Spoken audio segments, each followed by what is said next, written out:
Hi everyone, this is Dr. Gurpreet. Today I will be sharing with you the remedy Rustox. और rhus tox को हम दूसरी remedies के साथ किन किन रूब्रिक्स के ऊपर डिफ्रेंशिएट कर सकते हैं, that I will be discussing in today session. तो क्या है कि सबसे पहले रस्टॉक्स के लिए जो की वर्ड यूज होता है दैट इज सेल्फलेस. जो सेल्फलेस का क्या मतलब होता है? सेल्फ मीन्स खुद, एंडलेस मीन्स कम. अपने बारे में जो रस्टॉक्स का पेशेंट होता है ये बहुत कम सोचता है. इसके लिए जो इम्पोर्टेंट होते हैं वो इसके बाकी के फैमिली मेंबर्स होते हैं, इनके बच्चे, इनके parents if they are married, तो इनके हस्बैंड. तो जो इनके फैमिली मेंबर्स हैं, नियर एंड डियर वंस हैं, वो इनके ये हर बार उनके बारे में सोचेंगे. तो whenever they come to your clinic also ना, तो समटाइम्स क्या होता है कि वी यूजली गेट पेशेंट्स आते हैं हमारे पास कोई भी एबीसी किसी भी प्रॉब्लम के लिए, लाइक इफ से बैक के लिए आ रहे हैं या सर्वाइकल स्पॉन्डिलोसिस के लिए आ रहे हैं या आर्म में पेन हो रही है, शोल्डर में हो रही है. तो वी आस्क देम कि ठीक है आपको कितनी देर से पेन रह रही है. तो जैसे कि डॉक्टर साहब इस पेन को तो एटलीस्ट 4-5 महीने हो चुके हैं. तो वी आस्क देम कि क्या अभी तक आपने इसके लिए कोई ट्रीटमेंट लिया था? तो दे विल से नहीं, अभी तक तो कोई ट्रीटमेंट नहीं लिया था, बट अब ये हो रहा है ना कि, तो हम पूछते हैं कि अब आपको क्यों लगा कि यू नीड द ट्रीटमेंट. तो दे विल से कि डॉक्टर साहब अब क्या है ना एक्चुअली कि if she is a mother in law या डॉटर इन लॉ है, तो क्या हो जाता है कि डॉक्टर साहब जो मैं घर के काम कर पा रही हूँ ना, तो अब मेरे मदर इन लॉ को सारा काम अकेले करना पड़ रहा है. आई am not able to help her in the house hold work. तो वो मुझे अच्छा नहीं लग रहा है, तो इसलिए मैं को अब लगा कि now I need the treatment.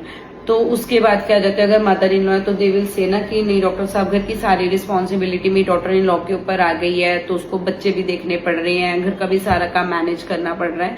तो वो अपने बारे में बाद में सोचेंगे. Even if they are coming to you for the treatment, तो in that case also they are thinking about the other family members कि उनके ऊपर काम का प्रेशर बढ़ रहा है, तो वो आपके पास आज ट्रीटमेंट के लिए आएंगे. तो इस तरह से होता है रस्टॉक्स के पेशेंट्स. तो अगर हम इसके रूब्रिक्स देखें तो इसके अंदर आ जाता है केयरफुल ऑफ रिलेटिव्स अबाउट. और अगर हम इसको देखें तो केयरफुल ऑफ रिलेटिव्स अबाउट में बहुत क्लोज रेमेडी आ जाती है कॉकुलस.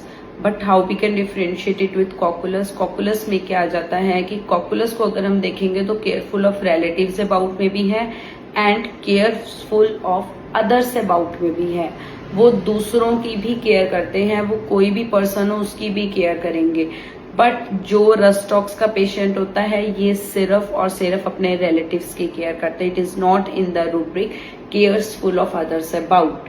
तो सबसे पहला पॉइंट ये आ जाता है. फिर अगर हम रस्टॉक्स को देखें तो रस्टॉक्स में बहुत ज्यादा रेस्टलेसनेस होती है, वेयर एज जो कॉकुलस होता है उसमें बहुत ज्यादा डलनेस होती है, स्लगिशनेस होती है. तो क्या हो जाता है, कॉकुलस एक स्टेज पे आता है जब वो ना सबके लिए केयर कर करके थक चुका होता है, वो बहुत थक जाता है, डलनेस की स्टेट में चला जाता है. तो इस तरह से इसमें आ जाते हैं. फिर क्या हो जाता है कि जो कॉकुलस होता है वो क्या बताएगा, वो अपने बारे में कि डॉक्टर साहब मैं अपने घर वालों को इतना ध्यान रखती हूँ, मैं इस बंदे का इतना ध्यान रखती हूँ, मैं दिन रात इनकी सेवा कर रही हूँ. तो उसमें आ जाते हैं talking nothing but about his care. जो वो दूसरों के लिए केयरिंग नेचर है जो वो कर रहे हैं, वो बार बार उसके बारे में आपको बताते रहेंगे अपने. जबकि रस्टॉक्स का पेशेंट ऐसा नहीं बताता है. फिर उसके बाद रस्टॉक्स का बहुत इंपॉर्टेंट रूब्रिक आ जाता है एंजाइटी सिटिंग बेंट. अब सिटिंग बेंट में क्या होता है, जब आप ऐसे झुक गए हैं, आप बेंट हो गए हैं, है ना, तो बेंट होने पे क्या हो जाता है कि आप जो होती है आपकी बॉडी की जो फ्लेक्सिबिलिटी है वो नहीं रह गई है, आप मूव नहीं कर पा रहे हैं. तो क्या आ जाता है, इसको भी हम इसी तरह से लिंक कर लेते हैं कि जब पेशेंट को एंजाइटी माने उसको टेंशन हो रही है, बेंड हो गया, अब वो फ्लेक्सिबल नहीं रहा, अब वो हिल डुल नहीं पा रहा है, अब वो कोई काम नहीं कर पा रहा है अपना, तो भी हम इस रूब्रिक को यूज करते हैं एंजाइटी सिटिंग बेंड. ठीक है. या फिर ड्यू टू द पेन भी अगर पेशेंट बेंड हो गया है, वो सीधा बैक कितनी है कि वो ऐसे ही रह रहा है, वो स्ट्रेट नहीं हो पा रहा है, तो in that case also we can use this rubric. और फिर क्या हो जाता है, तब भी उसको टेंशन क्या हो रही है कि वो बेंट हो गया, वो फ्लेक्सिबल नहीं है, तो वो कोई काम नहीं कर पा रहा है. इधर she is not able to going to her workplace, या घर के काम जो है वो नहीं कर पा रहे हैं. फिर इसका एक सेकेंड रूब्रिक आ जाता है डिलीरियम.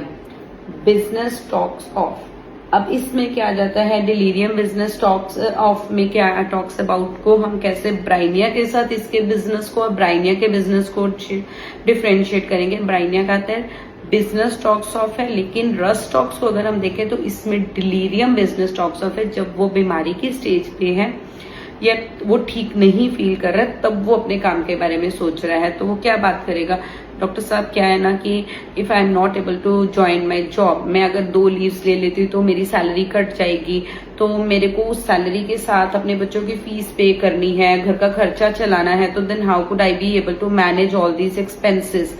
तो उसको इस चीज की टेंशन है। वेयरएज अगर हम उसमें ब्राइनिया का बिजनेस देखें तो ब्राइनिया के लिए जो उसकी बिजनेस होती है बिजनेस टॉक्स ऑफ में, वो सिर्फ फायदा और नुकसान, प्रॉफिट एंड लॉस के मैटर में होती है।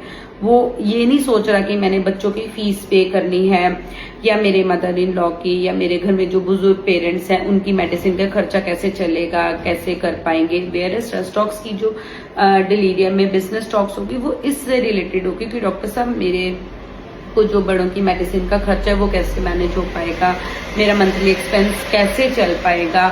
इसको अगर हम यहीं पे इसके जो एंजाइटी फ्यूचर अबाउट रहती है इसके अंदर, ठीक है, आगे को लेके सोचता है रस्ट टॉक्स का पेशेंट, जिसमें बहुत मांग रहती है।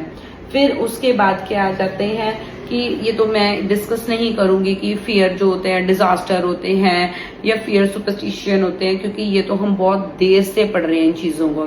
स्टिल एक ब्रीफ में सुपरस्टिशन में क्या होता है, मेरे पास एक पेशेंट आते हैं, आई हैव सीन हर, उसने यहाँ पे बहुत बड़ा लाल धागा मोली बांधी हुई है, इतनी बड़ी, इतने सारे स्टोन्स पहने हुए हैं, तो ये हमें पूछने की जरूरत नहीं होती। यहाँ पे हमें पेशेंट की जो सुपरस्टिशियस नेचर होते हैं वो पता चल जाती है।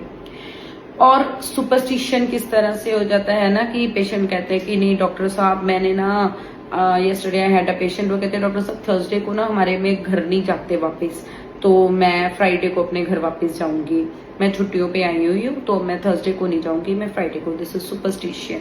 फियर सुपरस्टिशन में क्या आता है कि डॉक्टर साहब मेरे जो फ्रेंड है ना उसको भी ऐसी पेन थी, तो मेरे को ना सारे लोग बार बार यही कह रहे हैं कि नहीं नहीं तुम अभी दिखा लो, तुम्हारी राइट बाम में इतनी दर्द रह रही है कि तुम्हें हार्ट की प्रॉब्लम ना आ रही हो। तो मुझे तो बड़ी टेंशन हो गई है कि कहीं मुझे कोई हार्ट की बीमारी ना हो जाए। तो ये क्या है, किसी ने कुछ बोल दिया, आपने सुना और आपने वही अपने ऊपर सोचना शुरू कर दिया, अरे कहीं मुझे हार्ट की दिक्कत तो नहीं आ रही, उस वजह से तो नहीं दर्द हो रही है। ये पेशेंट कई बार तब भी आपके पास मेडिसिन लेने आ जाता है रस्ट टॉक्स के। तो फियर सुपरस्टिशन भी होता है इसके अंदर।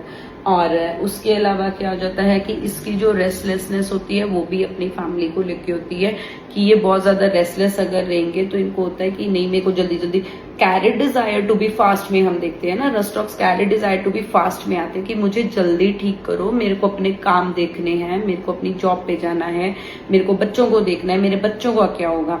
तो एंजाइटी की अगर हम इसके अंडर रुब्रिक्स देखें, anxiety children about, anxiety family members about, anxiety relatives about, anxiety future about, इसमें इस तरह की एंजाइटीज आती है रस्ट टॉक्स में। तो अगर हम इसमें एक कैलकेरिया फ्लोर को भी जो होती है अपनी बेसिक नीड्स की लेके जो होती है कि एंजाइटी रहती है, बट वो जो उनकी एंजाइटी होती है वो आज के लिए होगी, प्रेजेंट के लिए होगी और कल तक के लिए होगी, फ्यूचर को लेके नहीं होती है।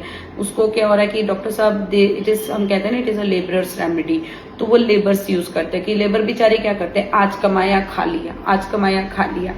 तो वो क्या बोलेंगे कि डॉक्टर साहब अगर मैं काम पे नहीं जाऊंगा ना तो मेरे घर की रोटी कैसे चलेगी, आज मेरे बच्चे क्या खाएंगे। वेयरएज जो रस्ट टॉक्स को तो उसको फ्यूचर की एंजाइटी ज्यादा होती है, इसको कैलकेरिया फ्लोर के पेशेंट को अपने प्रेजेंट की एंजाइटी है, फ्यूचर की नहीं है, वो आज का सोचेगा सिर्फ, ठीक है ना। वेयरएज रस्ट टॉक्स को फ्यूचर के बारे में सोचता है। So I hope this will help you in your practice. Have a nice day.